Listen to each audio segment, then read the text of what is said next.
This is Jewish Spotlight, a weekly television program presented by Chabad Lubavitch of Long Island, featuring various aspects of modern Jewish life and Jewish culture. Now, here is your host, Rabbi Tuvia Teldin. You know, during life we meet many people. Some people make more of an impression than others. And in the world of Judaism, there are many different types of people also that we look to have inspiration from and to learn from. Could be great rabbis, could be great teachers, great professors. Could be somebody who just, because of decisions they make in their life, make a real impression on us, deep in our heart and our soul because of the example that they've set. We have with us somebody tonight who's set that example, who's taken upon himself a journey of truth, a journey to really discover the heart and the soul of Judaism, and it has ended up in Jerusalem, which is the heart and soul of the Jewish world. It's my pleasure to have with us and to introduce to you Ahuvah Gray. Ahuvah, it's a pleasure to have you with us today. Thank you so much. It's a pleasure to have you with us. And can you give us a little bit of your background and what brings you here to the Jewish Spotlight? At the moment, I'm here on a lecture tour, and I start here on the East Coast, and I will leave here and go to Chicago. From Chicago, I go to San Antonio, Texas. From there to St. Louis. From St. Louis to Los Angeles. From there to London, and then back home. And home is? Home is Jerusalem. Jerusalem, city of gold. That's great. How do you like Jerusalem? I love it. It's my most favorite place in the world. I used to be a flight attendant. Oh, really? And I've traveled almost all over the world, but still Jerusalem is my heartbeat. Now, everybody out there is wondering, what brings you to Jerusalem? How did this happen? You, especially coming from where you came from. Can you tell us a little bit of your background? I know you wrote a book, which I want to show here before you give your explanation, a book which tells a little bit about who and what you are and what your journey was all about and where it took you. Fascinating book, which we're going to give the website for it if anybody's interested in having any more information about it. It's called My Sister, the Jew. And if you could tell us how you came from, was it Georgia? No, I was born and raised in Chicago. In Chicago, okay. But your parents were from? Mount Bayou, Mississippi, which you probably never heard of. No, you could say that again, right. And tell us about your journey.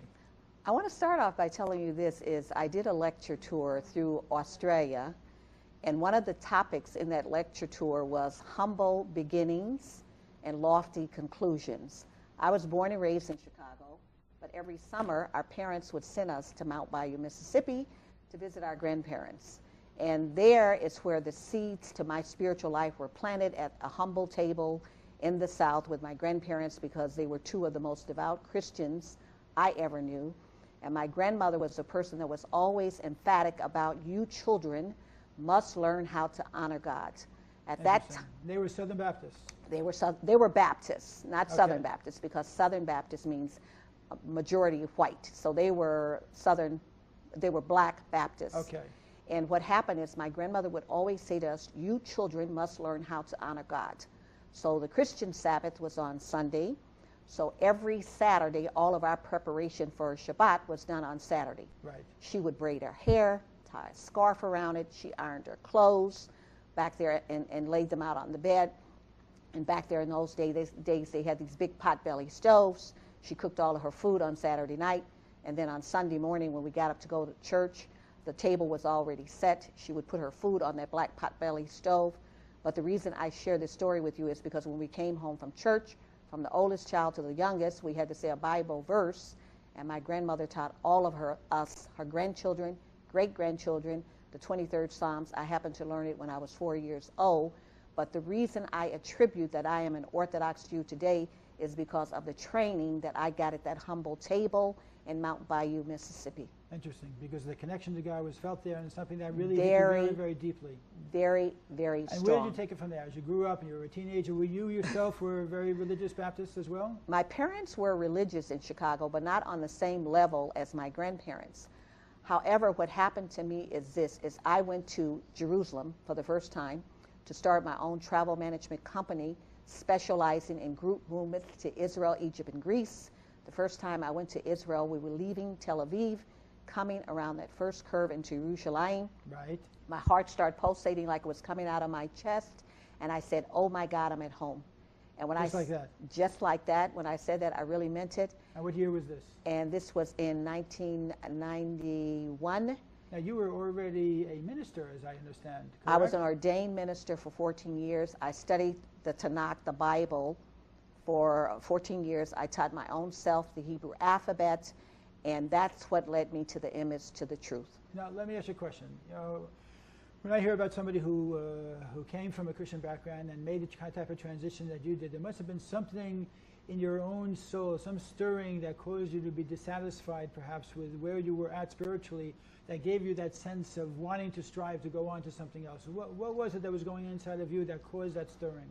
Let me explain it the same way that the Hafez Chaim explains it. It is brought down by our rabbis of blessed memory that before the Torah was given over to the Jewish people at Har Sinai, at Mount Sinai, that Hashem went around to all the other nations, and that even though the majority of those people turned the Torah down, we are taught that every Jewish soul on a higher level was there, and so there were individuals among those people that wanted the Torah. So they explain a person like myself, if you will, as a reincarnation of one of those souls. That's probably the best way I have of explaining it as well. All right. In other words, you feel, which is really a traditional explanation, that your soul was always a Jewish soul. It Correct. was just that it was put into your body, and in fact, this is one of the very interesting explanations of the Talmud, because the Talmud talks about a convert and said a gershon is guy, a convert who converts. And the question that our rabbis ask is, why does it say a convert that converts? Why doesn't it say a non-Jew who converts? And the explanation is because a convert was always in potentia, a convert, a Jewish soul waiting to come to a revealed status of that their true being is to convert to Judaism, meaning just to convert the body to be consistent with the nature of the soul. That is correct. So when you saw Jerusalem, the electricity was there, you knew that this was it. That was it. But still, I want to know, what was it about your religious tendencies? 14 years as a minister is a pretty heavy-duty commitment. Correct. So was there something there, there's some stirrings that caused you to question whether or not this is really what you wanted to do for the rest of your life? I explain the story this way, is that it took an earthquake, if you will, to shake me out of my comfort zone. What happened is January 17, 1994, I lived in California for 10 years in the San Fernando Valley before I moved to Jerusalem. And this particular morning at 4:32 a.m., so to speak, we had an earthquake. It was about 6.7 on the Richter scale. That's pretty good. Yes. And I woke up that morning. Now, I am not a fearful person. And at first, when my bed started shaking so violently, I thought perhaps this is a dream and I'm in turbulence because I used to be a flight attendant. But when I was shaken violently from my bed to the floor, I said, "Get up, girl. This is not a dream. It's an earthquake." As I started running, I started quoting a Tehillim, which I love, a Psalms from the book of Psalms that I love very dearly. Right. And it's Psalms 121 where King David says, "I will lift up mine eyes unto the hills, Yes. from which cometh my help. All of my help cometh from the Lord." By the time I finished quoting that entire Tehillim, I realized at that moment in time in my life that I was moving to Israel because I had been to Israel 14 times in 4 years. And that was my wake-up call, so to speak. Interesting. Okay. Very good. So once you got to Israel, what did you do? Did you immediately jump into Judaism, or you just did the Israeli thing? Now, I need to regress just a bit and Okay, explain go to on. you. After I started my travel management company, specializing in group movements to Israel, I worked on a project with a Jewish documentary filmmaker that was called the Festival of Freedom. And at that time, I was still an ordained minister, but the attraction is that you had this ordained minister and myself and a Jewish documentary filmmaker working on this project, and it was multicultural. And we took Jews and Christians to Egypt and Israel during Passover. And we had an Orthodox Passover Seder led by an Orthodox rabbi. We got a lot of publicity from Jerusalem Post, Yediot Yaharinot, which is a native paper there. Right. And we were on Boca Tov Israel, CNN News. And we started being introduced to a lot of rabbis in Jerusalem. And what happened is I was invited to study Hebrew at Old Panakiva, and I met other people there, and I had heard a lot about being in Jerusalem for Rosh Hashanah and Yom Kippur. And so I had a group that was scheduled to come. They canceled. I stayed for those 2 high holidays. And not only that, I stayed at the Moriah Hotel. I had met this lovely Orthodox family in Old Katamon, which is very close, walking distance. I spent the Shabbos, the meals with them for Shabbos. And for Rosh Hashanah and Yom Kippur, I went with them to their shul, which is the first Orthodox synagogue I had ever been in my life. And for Yom Kippur, I did the fast. I was still an Really? ordained minister, but I happened to walk in on Kol Nidre. And how did that impress you? And Kol what- Nidre, of course, is the special, very hallowed prayer that we say on the eve of Yom Kippur. Correct. And it is the introduction to the Day of Atonement. Correct. So when I walked in, I was standing there and I listened to the sound of Kol Nidre, and it's like my soul, my neshama, knew that niggin. I wept all the way through it. There was this lovely lady standing next to me that kept handing over Kleenexes, and the more I sobbed, the more Kleenex she passed over. Now, I did not know at that time that you do not talk to in Kol Nidre. Neither did I know that Kol Nidre was a nullification of all past and future vows. However, when I left Bet Knesset Yakar that particular night, I walked down the streets in Jerusalem, and I start quoting a verse from Isaiah 40 that says, every valley should be exalted, every hill and mountain should be made low, the crooked places shall be made straight, and the rough places shall be made plain, and the glory of the Lord shall be revealed, and all flesh shall see it together, for the mouth of the Lord has spoken it. And I felt like that's exactly what had happened to me in my life, because I had been on a search mission for 48 years, and it all culminated in the courts of Kol Nidre. And I started saying, I know who my God is. Interesting. That's when I came to the reality that I was converting. Interesting. Tell me, you live in Bayit Vagan, which Yes. is a wonderful community. A lot of Americans there, a lot of Balei Tshuva, a lot of people who have returned to Israel to become Orthodox and become religious. It's a very exciting community. Can you tell our viewership about what is going on over there? I mean, there's such a massive movement of Jews throughout the world who are coming back to Israel, who are embracing Judaism, who have come from backgrounds like yourself, had nothing to do with Judaism, or they themselves being Jewish, who are now so excited about being able to live as Jews. Can you tell us a little bit about the electricity of being in Jerusalem, and what that's like? I know it's impossible to communicate on verbally, but let us It will be taste a my little bit. pleasure. We have a Tehillim that says, it's Psalms 122. It says, I was glad when they said unto me, let us go into the house of the Lord. Our feet will stand within your gates, O Jerusalem. And it talks about how Jerusalem is built up as a city by God. But my neighborhood, Bayit Vagan, translates as house and garden. Now, often when I lecture at Hebrew University, I've lectured at Oxford University in Oxford, England, students ask me, they say, Ahuvah, what is it like living in a religious neighborhood? And I explain to them this. Now, in my neighborhood, all the men dress in black suits and black hats. So I explained to them that I moved from one black neighborhood to another black neighborhood. The question they are really asking me is, have I experienced any racial biasness being an African-American Jewess living in Jerusalem in a religious neighborhood? And the answer to that question is, I have not. I have been loved and embraced by everyone in my community and all over the world where I have traveled. I've traveled to Hong Kong, where Rabbi Abzon of Chabad is there. Actually, everywhere I've traveled, Chabad is all over the world. I've been all over Australia and to South Africa and to Belgium and to London many, many times, and Chabad is there. What kind of reaction do audiences have to you? They're stunned. Most of them, you know, the major question I'm asked by my audiences is this. They say, well, you're a very spiritual person and you come from a religious Christian background, and you feel very motivated and you're inspirational to pray. How do we get that? So the way I answer that question is this. I'm working on my second book, which will be called The Gift of a Stranger, and it has to do with all of my travels throughout the different places in the world I've traveled, but I'm trying to give concepts of Jewish prayer in this book as well. Before I came on this lecture tour, I finished up davening at the Kotel at the Western Wall. Meaning prayer. Yeah, for 40 days consecutive. It's like a special segula, we call it, as a treasure, and if you have any special prayer requests, Right, we know that Hashem would definitely answer it. So I davened at the Kotel for 40 days at the Western Wall, and I felt before I finished this davening that every one of my prayers was answered. And you talked about the momentum and the atmosphere in Israel at the moment. You know, we just finished up the war in Iraq, and I want you to know, Jews all over Israel, we went about our normal everyday life, and we davened for all the soldiers. It was very high energy.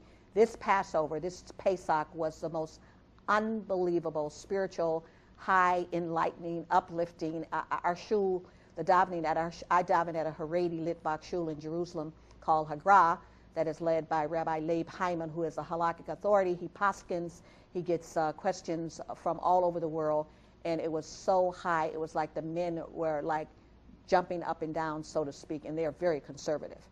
But it was like... Very nice.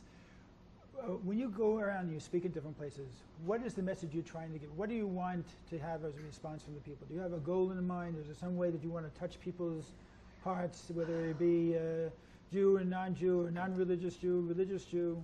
My goal is to bring Jews closer together and to bring Jews closer to Hashem. I think it behooves Jewish people all around the world to daven. You know, our rabbis of blessed memory hold that every Jew has a special mitzvah that they feel very, a good deed that they feel very much attached to. And I feel that if I have any good deed that I feel especially attached to is davening, praying every day. I pray 3 times a day.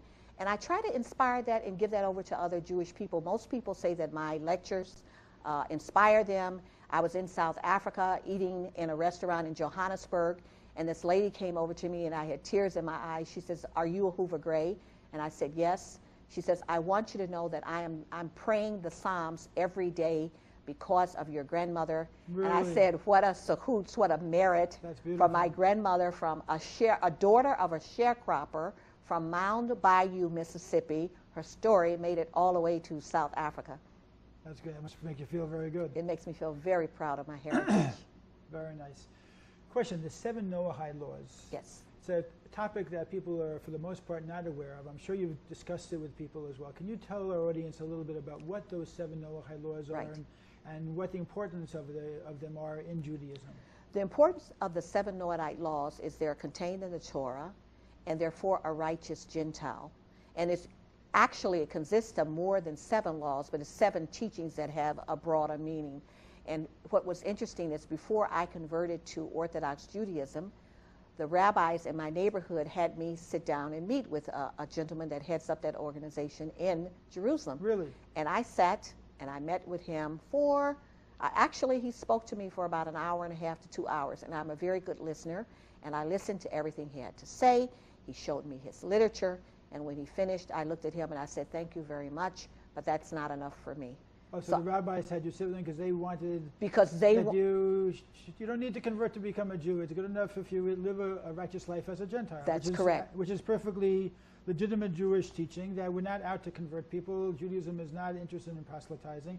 If a person knocks on the door and keeps on knocking and knocks down the door, then you know already that this is somebody who you don't stop from converting. That is correct. And talking about knocking on the door and keep on knocking, my conversion with the Jerusalem Best In took 2 years. Now, in my book, when I write about this story, I call it a Harvard conversion because this is precisely what it is, what it was actually.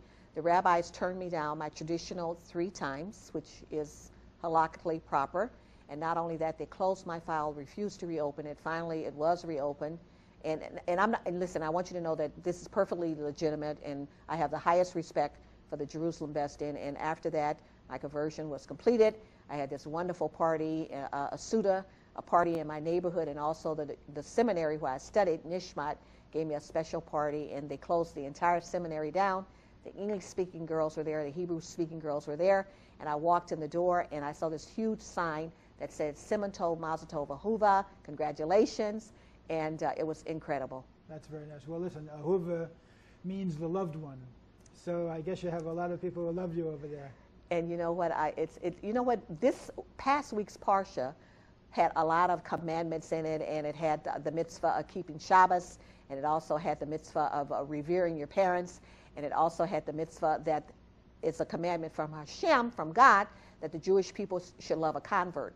And when I was in my home having Shabbos before I left to come here, I was reading the weekly Torah reading after my Shabbos meal that Friday evening, and I sat in my chair and literally cried because I have experienced that love that Hashem commanded upon the Jewish people to love a convert. And it's from my neighborhood and from all these wonderful neighborhoods where I've traveled around the world, and especially since I've been here with you and your family. That's very nice. Very, very nice.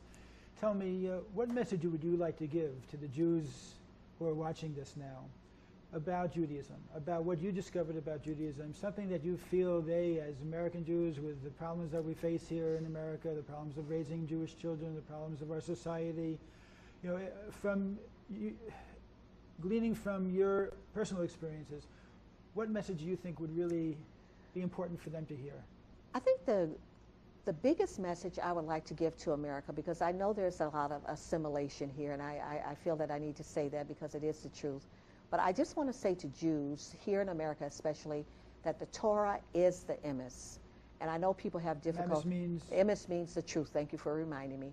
And that the law was given over to the Jewish people at Har Sinai. I was there, in fact, to bear that story out when that project that I spoke to you about with that Jewish documentary filmmaker when I was still an ordained minister. She and I was at a service in Los Angeles conducted by Rabbi Stan Levy, and he told the story of the Jewish people and how the law was given over to them at Har Sinai, at Mount Sinai. I had not ever been in a shul before, a synagogue before in my life, and heard a rabbi tell the story. And at that time, I did not even know I was converting. I did not know I was moving to Israel. But when that rabbi told that story, and he closed that story out with a prayer because it was Shavuos, and I had never been to a Shavuos service before in a synagogue. And when he finished, I was holding Ruth's hand, and I looked at her when he finished closing that prayer, and I said, Ruth, I know you're not going to believe this, but I was at Sinai when the law was given to the Jewish people. And she looked at me and she said, Ahuvah, I know. I had even assumed that name before I even know I was converting. Rabbi David Rosen in Jerusalem gave me that name. Very nice. Another interesting thing, when she and I would work on that project, we did it 3 years consecutive, and whenever we would go to Israel and we'd be having an interview with radio or television, people would look at me and they would say, are you Jewish? And I would go, no. And they would say, are you Ethiopian? And I would go, no. And they would say, well, who are you? I go, I'm African American, and I have 2 black parents home to verify. And we'd be walking down the street and people would ask me that, are you Jewish or are you Ethiopian? And I go, no, I'm African American. How do black people here in the States react to you? You know, that's interesting. Or your family? My family has been very supportive. They are just unusual. My sister has been to Jerusalem to visit me. She goes to all of my lectures when I'm in Los Angeles, California. She came to my home. She went to my Haredi Litvak Shul to daven. She brought a nice book to read because she didn't have a clue of what was going on. She went to all of my Shabbos meals with me, and she thoroughly enjoyed herself. And other black people that you meet, how do they react? You know what? I have a relationship. Especially, let's say, Baptists who might feel slighted that, you know, how could you exchange our religion for Judaism? I understand. Unfortunately, I don't have many of those relationships any longer because we live in 2 different worlds. So I don't have those friendships with my old community, Christian community, because it would be pointless to try to maintain those relationships. Right, it's as if you would be trying to convince them to follow in your footsteps. But what I do is I travel around the world in Makar of Jews to teach Jews and encourage Jews to get closer to Hashem. And the one message I'd like to give to the Jewish people around the world is that we're all one neshama, we're all one soul, and we're all one. Chabad, Haredi, Kippah Shuga. A Jew is a Jew is a Jew. A Jew is a Jew. As when somebody wants to explain, there's no such thing that God, when he sends each person a soul, doesn't come with a label. This is a Reformed soul, this is a Hasidic soul, this is a conservative soul, or a Reformed soul. And I spoke for some Reformed Jews in Ventura County last time I was there. I was the first Orthodox Jew to ever address them in their breakfast room, and they were very appreciative and very thankful, and I helped them to understand a lot more about Orthodox Judaism. They bought my book. I've been in communication with some of them since then. What kind of questions did they have for you? They asked me questions about the separation, the mechitza, the separation between men and women with the davening. Do I find it offensive? And I said, not at all. I find it very enlightening because it gives me my privacy and intimacy with Hashem that I need. They talked about, they don't understand. They think that Orthodox women are subservient and on some kind of lower level. Right, it's a very common misconception. Unfortunately. A misnomer, because all of these well-known rabbis that I know, before they can make any decision, they have to check with their wives. Right. So Jewish women, we have a very high position in Orthodox Judaism. Sure. And I met your lovely wife today, and she's a wonderful woman, and a She's very great. knowledgeable woman and an excellent lecturer, because we talked all the way down in our drive. I want to have her come to Israel, by the way, for a lecture. That would be wonderful. We're going to try to set that up. All right. Good. Can I come along? Why not? We'll bring a tour with us or something. Speaking of tours, I just had this creative idea before I left Jerusalem that we want to try to get solidarity movements to Israel. So I thought of this wonderful conference for writers that we're going to have, and it's going to be in September of this year. And this one's going to be for women only to kick it off. But anyone that's interested, they have my email address and they can contact me. Okay, well, let's put your email address up there so Lovely. that they can find out not only that, but your website, in order that people should be able to check out where to find out about your book and to learn more about you. Absolutely. Could you read it out for your guests? Now, you want my email address? First, the website. Okay, my website address is www.mysisterthejew.com, the same title as the book. Okay, great. And the email address is ahuvah8@barak-online.net. Okay, let's spell that. It's AHUVAH And number 8 at, Barak, which means lightning, that's it. and that's -online.net. Okay, That's correct. Very good. Well, I hope you get some responses. I hope so. I shall and let you know. You'll be able to continue your very important work because Lovely. the fact is, it's I'm sure for you it's very gratifying to be able to have these kind of conversations, especially to realize that you have the ability to be an example to people, to be able to be a role model, especially for younger people, and that they should be able to see how you've made decisions in your life, and that each individual, every single person has the ability to make decisions for their own life also. You know, very often people just get swept along by their environment, by social mores, by political correctness, by just the easy way out. And as a result, they, even though they have things going on in the inside of them, and they feel a certain churning and a certain desire for, or a longing for something deeper in life, they very often just put it down and they don't let it express itself. And the fact that you were able to take this and you're able to run with it and you're able to say, okay, God, I don't know where it's going to lead me, but I'm ready to go for the journey and let's find out. And that's a very hard thing to do. It's very, very difficult. This is the most fulfilling thing I have ever done in my life, is to travel around the world to inspire Jews. And it's also the most difficult, but the most fulfilling. And I love it very, very much. Very good. Very good. Well, I want to thank you very much for your time, for your visit, and I wish you only success and atzlacha. You should go out and bring a lot of light to the world. Thank you so much. All right. In the meantime, I just want to ask everybody out there, give Ahuvah's ideas, some of her comments or thoughts. Give them some thought yourself, because life is short. Our days are counted, and it's very easy to just go by day after day and not really stop to think about what we're doing here in this world. And here we have an example of somebody who really took it upon themselves to make their life something that they really wanted to do, an ideal that they wanted to reach. And that's something admirable and something that we never, ever regret. I never found anybody who regrets pursuing, finding that inner voice and getting in touch with it. So in the meantime, take care of yourself. All the best. We'll see you next week, same time, same station, in Jewish Spotlight. Shalom, and go out there and do something to make your world a better place. Shalom.